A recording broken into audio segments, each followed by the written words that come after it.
ഇന്ന് Azhikode MLA KV സുമേഷാണ് leaders ഫോറത്തിൽ നമ്മുടെ അതിഥി. കഴിഞ്ഞ വട്ടം പിടിച്ചെടുത്ത മണ്ഡലത്തിൽ ഇത്തവണ വീണ്ടും മത്സരിക്കുകയാണ് അദ്ദേഹം. തിരഞ്ഞെടുപ്പ് പ്രചാരണത്തിന്റെ ഇടയ്ക്കാണ് കുറച്ച് സമയം നമുക്ക് അനുവദിച്ചതും. അപ്പോൾ നമുക്ക് അദ്ദേഹത്തെ സ്വാഗതം ചെയ്യാം ഹലോ മലയാളത്തിലേക്ക്. Shri KV Sumesh, good morning, സ്വാഗതം ഹലോ മലയാളത്തിലേക്ക്. ഗുഡ് മോർണിംഗ്, സന്തോഷം. ഓക്കെ, കഴിഞ്ഞ വർഷം പാർട്ടി ഒരു വലിയ ദൗത്യം ഏൽപ്പിച്ചു, ആ ദൗത്യം വിജയിപ്പിക്കാൻ കഴിഞ്ഞു. ഇപ്പം 5 വർഷത്തിന് ശേഷം വീണ്ടും ജനവിധി തേടുകയാണ്. ഈ ജനവിധി തേടുമ്പോൾ ഒരു 5 വർഷത്തിന്റെ വിലയിരുത്തൽ കൂടിയാണ് ഈ തിരഞ്ഞെടുപ്പ്. എങ്ങനെയാണ് ജനങ്ങളിൽ നിന്നുള്ളൊരു റെസ്പോൺസ്? നല്ല ഫീഡ്ബാക്കാണ്. കഴിഞ്ഞ 5 വർഷക്കാലവും ഞങ്ങൾ അഴീക്കോട് മണ്ഡലത്തിൽ ജനങ്ങളോട് പറഞ്ഞ വികസന പദ്ധതികളെ നമുക്ക് മുന്നോട്ട് വയ്ക്കാൻ കഴിഞ്ഞു. നമ്മുടെ വിഴിഞ്ഞം കഴിഞ്ഞാലുള്ള കേരളത്തിലെ 2ാമത്തെ തുറമുഖം അഴീക്കോടാണ് വരാൻ പോകുന്നത്. അതിൻ്റെ താല്പര്യപത്രം ഗവൺമെൻറ് ക്ഷണിച്ചു. മുഖ്യമന്ത്രിയാണ് ചെയർമാൻ. എൽ രാധാകൃഷ്ണൻ MD നമ്മുടെ മലബാർ ഇൻ്റർനാഷണൽ ഗ്രീൻഫീൽഡ് പോർട്ട് 5000-ലേറെ കോടി രൂപ ഗവൺമെൻറ് വകയിരുത്തുകയും ചെയ്തിട്ടുണ്ട്.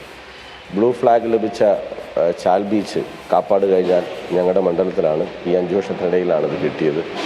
പുല്ലൂപ്പിക്കടവ് ടൂറിസം പദ്ധതി, നമ്മുടെ മണ്ഡലത്തിൽ തന്നെ ഫിഷ് ലാൻഡിംഗ് സെൻറ്റർ, മലബാറിലെ ഏറ്റവും വലിയ ഫിഷിംഗ് ഹാർബർ, ഒരു മത്സ്യബന്ധന മേഖലയാണ് അഴീക്കോട്. മുഖ്യമന്ത്രിയാണ് കഴിഞ്ഞ മാസം ഉദ്ഘാടനം നിർവഹിച്ചത്. അതോടൊപ്പം തന്നെ നമ്മുടെ ഗതാഗതക്കുരുക്ക്, ന്യൂസ് മലയാളത്തിൻ്റെ കണ്ണൂരുള്ള ലേഖകന്മാർക്കൊക്കെ അറിയാം. പുതിയൊരു വളപട്ടണം പാപ്പിൻശ്ശേരി വലിയ ഗതാഗതക്കുരുക്കുള്ള മണിക്കൂറുകൾ 2-2.25 മണിക്കൂറുള്ള സ്ഥലമായിരുന്നു. ഇന്നത് ലഘൂകരിച്ച് നമുക്കൊരു 90% വിജയം ആ അർത്ഥത്തിൽ വൺ വേ ആയി പ്രഖ്യാപിച്ച് നേടിയെടുക്കാൻ പറ്റി. മണ്ഡലത്തിലെ സ്കൂളുകൾ, ആശുപത്രികൾ, പൊതുവിൽ മണ്ഡലത്തിലെ ലൈബ്രറി തുടങ്ങി, ചുരുക്കി പറഞ്ഞാൽ ജനങ്ങളോട് ഞങ്ങൾ കഴിഞ്ഞ പ്രകടന പത്രികയിൽ പറഞ്ഞ വികസന പദ്ധതികൾ പൂർണ്ണമായി നമുക്ക് അഭിസംബോധന ചെയ്യാൻ കഴിഞ്ഞു. ചിലത് ഓൺഗോയിങ് ആണ് എന്നതാണ് വളരെ ആത്മവിശ്വാസത്തോട്. കഴിഞ്ഞ തവണ ഞാൻ മത്സരിക്കാൻ വരുമ്പോൾ ജില്ലാ പഞ്ചായത്ത് പ്രസിഡന്റ് ഷിത്തവിടെ കൂടുതൽ ജനങ്ങളുമായി നല്ല അടുത്ത ബന്ധവും, ഒരു റൗണ്ട് പൂർത്തിയായി 2ാം റൗണ്ടിലേക്ക് നമ്മൾ പോവുകയാണ്. അപ്പോൾ നല്ല വിജയം ഉണ്ടാവും എന്നുള്ളൊരു ആത്മവിശ്വാസമാണ് ഞങ്ങൾക്ക് ലഭ്യമാകുന്നത്. ഓക്കെ, ശ്രീ KV സുമേഷ്, ഇപ്പം ആദ്യമായി അങ്ങ് നിയമസഭയിലേക്ക് പോകുമ്പോൾ ഭരിക്കുന്ന പാർട്ടിയുടെ MLA ആകാൻ പറ്റുക എന്നതും അങ്ങേ സംബന്ധിച്ചൊരു വലിയ അവസരമായിരുന്നു. ഇപ്പം കാരണം മണ്ഡലത്തിലെ ആവശ്യങ്ങളൊക്കെ വളരെ കൃത്യമായി ബോധിപ്പിക്കാൻ ഒരു അവസരം കൂടുതൽ കിട്ടുമല്ലോ. അപ്പോൾ പൂർത്തിയാക്കിയ പദ്ധതികൾ, അതിൻ്റെ സന്തോഷമൊക്കെ ഇപ്പം അങ്ങ് തന്നെ പറഞ്ഞു. അപ്പോൾ ഇനിയിപ്പോൾ MLA ആകാൻ അടുത്തൊരു അവസരം കിട്ടുകയാണെങ്കിൽ എന്തൊക്കെയാണ് അങ്ങയുടെ സ്വപ്ന പദ്ധതികൾ? നമുക്ക് പ്രധാനമായിട്ട് അഴീക്കോട് ഒരു ഇൻഡസ്ട്രിയൽ സെക്ടർ കൂടിയിട്ടാണ്. അതാണ് ഞാൻ പറഞ്ഞ ഗ്രീൻഫീൽഡ് പോർട്ട് യാഥാർത്ഥ്യമാക്കുക. അത് ഗവൺമെൻറ് താല്പര്യപത്രം ക്ഷണിച്ചു. അഴീക്കോടിൻ്റെ ഭാവി വളർച്ചയിൽ ഏറ്റവും പ്രധാനപ്പെട്ട പങ്ക് വഹിക്കാൻ പോകുന്നതാണ് ഗ്രീൻഫീൽഡ് പോർട്ട്. അതോടൊപ്പം തന്നെ ഞങ്ങൾ പ്രധാനമായും ടൂറിസം മേഖലയിൽ വലിയ സാധ്യതയുള്ള മണ്ഡലമാണ് അഴീക്കോട്. അതോടൊപ്പം തന്നെ അഴീക്കോടിലെ ഈ നമ്മുടെ സംസ്ഥാനത്തിന് വലിയ ഡെൻസിറ്റി ഉള്ള വാഹനങ്ങളുടെ ഒരു റെഡ് സോൺ ആയിരുന്നു നമ്മുടെ പുതിയൊരു വളപട്ടണം. ഈ ഏരിയ പൂർണ്ണമായും ട്രാഫിക് ഫ്രീ ആക്കുക എന്നത് വളരെ പ്രധാനപ്പെട്ട ലക്ഷ്യമാണ്. പുതിയൊരു പട്ടണത്തെ ഒരു ആധുനിക നഗരമാക്കി ഉയർത്തുക എന്നത് പ്രധാനമാണ്. മണ്ഡലത്തിലെ എല്ലാ അംഗൻവാടികളും, അംഗൻവാടികളാണല്ലോ നമ്മൾ ഏറ്റവും കൂടുതൽ ഇമ്പോർട്ടൻസ് കൊടുക്കേണ്ടത്. അംഗൻവാടികളെ വളരെ മെച്ചപ്പെട്ട അടിസ്ഥാന സൗകര്യമുള്ള കേന്ദ്രമായി മാറ്റിയെടുക്കുക. അതോടൊപ്പം തന്നെ പൈതൃകമായ ഒരു ഫുട്ബോൾ അക്കാദമി, വളപട്ടണം ഫുട്ബോളിൻ്റെ ഒരു കേന്ദ്രമാണ്. അങ്ങനെ ചിറക്കൽ ഒരു പൈതൃക നഗരമാണ്. രാജഭരണവും ജനാധിപത്യവും ഒക്കെയുള്ള കൈവക്കി വോട്ടെടുപ്പ് നടന്ന ഒരു പ്രദേശമാണ്. അതിൻ്റെയൊക്കെ ഹിസ്റ്ററി വരുന്ന നിലയിലുള്ള ഒരു വലിയ മ്യൂസിയം ചിറക്കൽ സ്ഥാപിക്കുക. ഇങ്ങനെ മണ്ഡലത്തിലെ വിമൻസ് കോളേജ് ഉണ്ട് മലബാറിൽ. ആ വിമൻസ് കോളേജിന് ഇപ്പോൾ തന്നെ ഗവൺമെൻറ് 18 കോടി രൂപ അനുവദിച്ചിട്ടുണ്ട്. അപ്പോൾ അതിൻ്റെ അടിസ്ഥാന സൗകര്യങ്ങളുടെ ഫലപ്രദമായ പൂർത്തീകരണം. അങ്ങനെ അഴീക്കോട് മണ്ഡലത്തെ ഒരു ആധുനിക സൗകര്യങ്ങളുള്ള, പുതിയ പരീക്ഷ എഴുതാൻ പോകുന്ന വിദ്യാർത്ഥികളെല്ലാം ഒരു എക്സാമിനേഷൻ പരിശീലന കേന്ദ്രം ആരംഭിക്കുക. അങ്ങനെ തുടങ്ങിയ ഒരു ആധുനിക മണ്ഡലമാക്കി അടിസ്ഥാന വികസന സൗകര്യങ്ങളിലെല്ലാം അഴീക്കോടിനെ മാറ്റിയെടുക്കുക എന്നുള്ള ഒരു വലിയ ലക്ഷ്യമാണ് ഞങ്ങൾക്കുള്ളത്. ഓക്കെ, അപ്പോൾ ആ ലക്ഷ്യങ്ങളൊക്കെ നടപ്പിലാകട്ടെ. ശ്രീ കെ വി സുമേഷ്, നമ്മളിപ്പം ഈ കണ്ണൂരിലെ സ്ഥാനാർത്ഥി പട്ടിക കാണുമ്പം അത് വേറൊരു വൈബാണ്. കാരണം എന്ന് വെച്ചാൽ ഇപ്പം ധർമ്മടത്ത് മുഖ്യമന്ത്രി, പേരാവൂരിൽ ശൈലജ ടീച്ചർ, അതോടൊപ്പം SFI DYFI മുഖങ്ങളായി നമുക്ക് മുന്നിലേക്ക് എത്തിയ നേതാക്കൾ ഒന്നിച്ച് മത്സരിക്കുന്ന ഒരു കാഴ്ചയാണ് ഇത്തവണ. DYFIയുടെ സംസ്ഥാന സെക്രട്ടറി മട്ടന്നൂരിലുണ്ട്, SFIയുടെ മുൻ സംസ്ഥാന സെക്രട്ടറി കല്യാശ്ശേരിയിൽ M വിജിനുണ്ട്, താങ്കൾ SFIയുടെ സംസ്ഥാന അധ്യക്ഷനായിരുന്നു. അപ്പോൾ ഒന്നിച്ച് സമരം ചെയ്തവർക്കൊപ്പം ഒന്നിച്ച് നിയമസഭയിലേക്ക് മത്സരിക്കുന്ന ഒരു അനുഭവം കൂടി പറയാമോ? തീർച്ചയായിട്ടും വളരെ സന്തോഷകരമുള്ള കാര്യമാണ്. നമ്മൾ കണ്ണൂർ പരമാവധി സീറ്റ് ജയിക്കുക എന്നതാണ് ഞങ്ങൾ ഇത്തവണ പ്രധാനമായും പ്രാമുഖ്യം നൽകുന്നത്.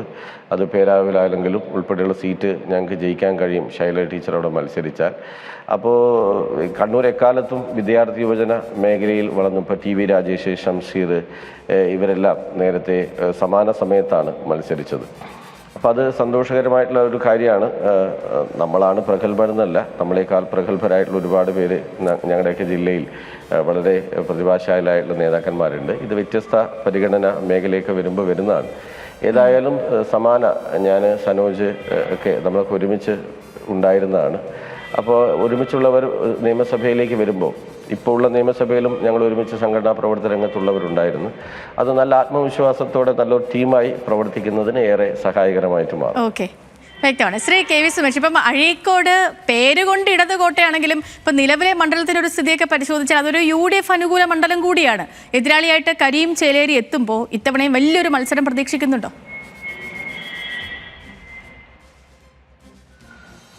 ഈ താങ്കൾ പറഞ്ഞ പോലെ തന്നെയാണ്. നേരത്തെ ആയിരുന്നു അഴീക്കോട് ഇടതുകോട്ട, ഇപ്പോൾ അഴീക്കോട് UDF ആഭിമുഖ്യമുള്ളൊരു മണ്ഡലമാണ്.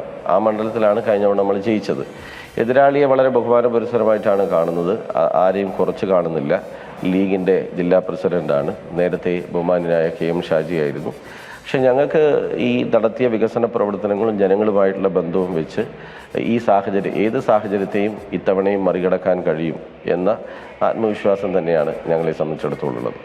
Okay, Shri K V Sumesh, ഇപ്പോൾ അങ്ങയ്ക്കെതിരെ വ്യക്തിഹത്യ നടത്തുന്ന തരത്തിൽ മുസ്ലിം ലീഗ് പ്രചാരണം അഴിച്ചുവിടുന്നു എന്നൊരു പരാതി നൽകിയത് ശ്രദ്ധയിൽപ്പെട്ടു. എന്താണ് അങ്ങയ്ക്ക് ഈ വിഷയത്തിൽ UDF-നോട് പറയാനുള്ളത്?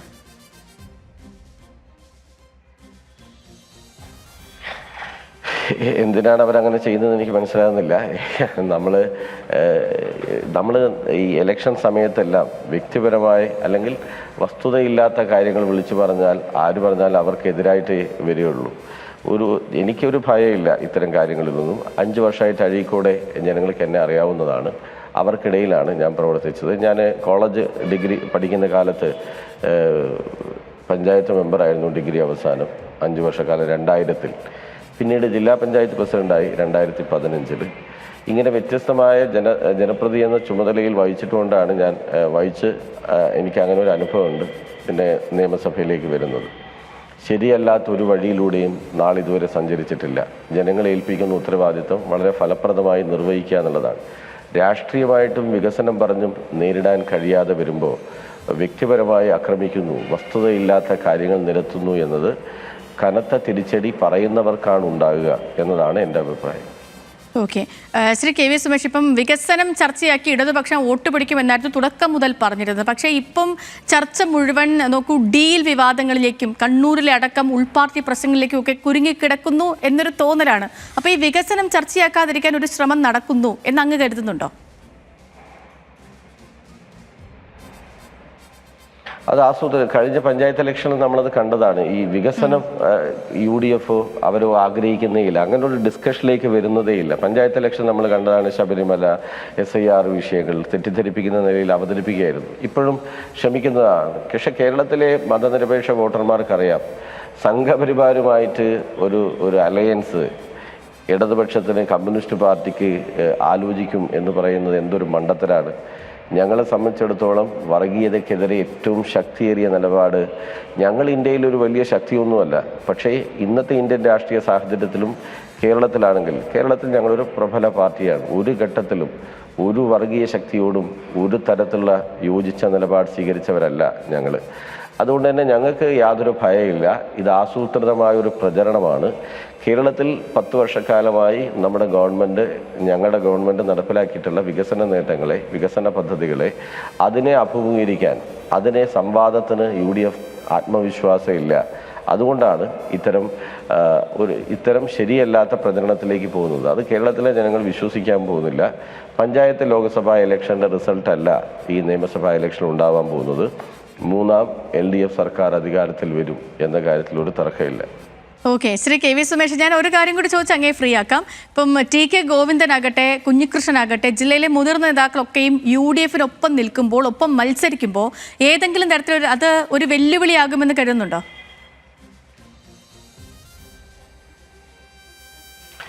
യഥാർത്ഥത്തിൽ അവർ UDF-ൻ്റെ ഒപ്പം പോയി എന്നുള്ളത് ഞങ്ങളെ സംബന്ധിച്ചിടത്തോളം ഏറ്റവും ഗുണം ചെയ്യുന്ന ഒരു കാര്യമാണ്.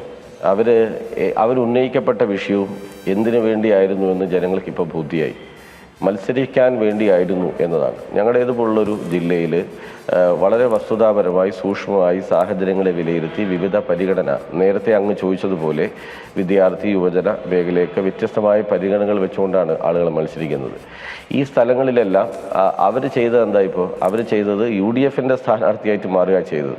ഇത് ഞങ്ങളെ സംബന്ധിച്ചിടത്തോളം ഈ പറഞ്ഞ സ്ഥലങ്ങളിലെല്ലാം LDF-ൻ്റെ അവസാന പ്രവർത്തകരും ഒരു വലിയ പോരാട്ടമായി ഇതെടുത്ത് ഞങ്ങൾക്കെതിരെ നിൽക്കുന്നവരെ നിർബന്ധമായും തോൽപ്പിക്കണം, വിശേഷിച്ച് ഞങ്ങളുടെ പാർട്ടിയെ വിട്ടുപോയി UDF-ൻ്റെ ഭാഗമായവർ മത്സരിച്ച് ജയിക്കാൻ പാടില്ല എന്നൊരു വലിയ രാഷ്ട്രീയമാണ് അതിൻ്റെ ഭാഗം ഉയർന്നത്. അവസാനത്തെ കമ്മ്യൂണിസ്റ്റ് പ്രവർത്തകനും LDF പ്രവർത്തകനും സടകുടഞ്ഞെഴുന്നേറ്റ് വിജയത്തിന് വേണ്ടി ശക്തമായി ഇറങ്ങുന്ന അനുഭവമാണ് ഈ മണ്ഡലങ്ങളിലുള്ളത്. അത് ഒരു തരത്തിൽ ഇടതുപക്ഷ ജനാധിപത്യ മുന്നണിക്ക് ഞങ്ങൾക്ക് ഗുണമായി സംഭവിക്കാൻ പോകുന്ന ഒരു കാര്യമാണ്. ഓക്കെ, വളരെയധികം നന്ദി. Thank you so much for joining with Shri K V Sumesh. അങ്ങേക്ക് നല്ലൊരു ദിവസം കൂടി ആശംസിക്കുന്നു. എല്ലാവിധ വിജയാശംസകളും. ഓക്കെ, സന്തോഷം, നന്ദി. ഓക്കെ.